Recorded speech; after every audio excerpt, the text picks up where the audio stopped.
講翻我哋點樣認識咧，其實都係做嘢咁識咯。咩啊？其實都唔係咩工作上嘅合作，而係有人好主動、好大膽咁樣識我啫嘛。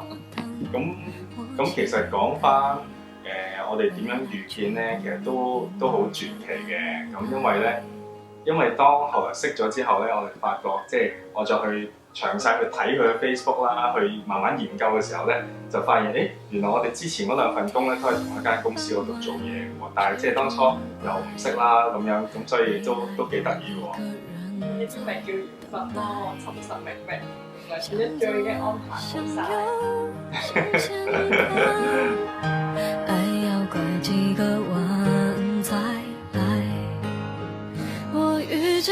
哇！第一眼見到佢嘅時候，梗係靚女啦，但係嗰陣時都好特別喎。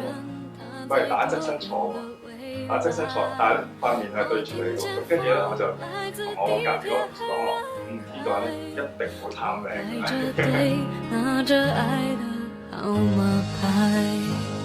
第一見佢嘅感覺，佢好認真啦，好嚴肅啦，都有啲驚佢㗎。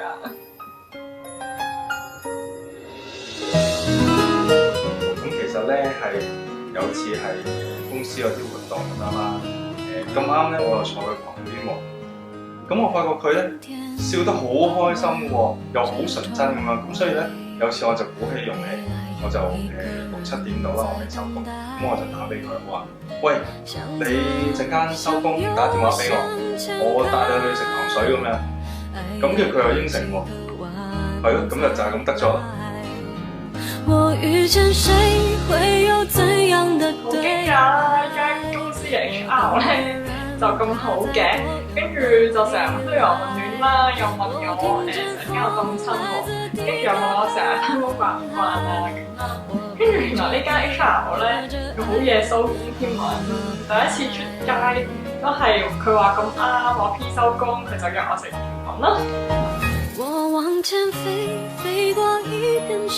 有咗呢張愛情證書啦，對將來都會充滿信心同埋盼望嘅。因為我覺得 Remus 會係一個好顧家啦，同好錫我嘅老公啦。咁等我咧去俾你一個5星級的家，養到你咧肥肥白白、開開心心，咁一齊咧喺主裏面咧係大家一齊去成長咁樣，好冇？我遇見你是最美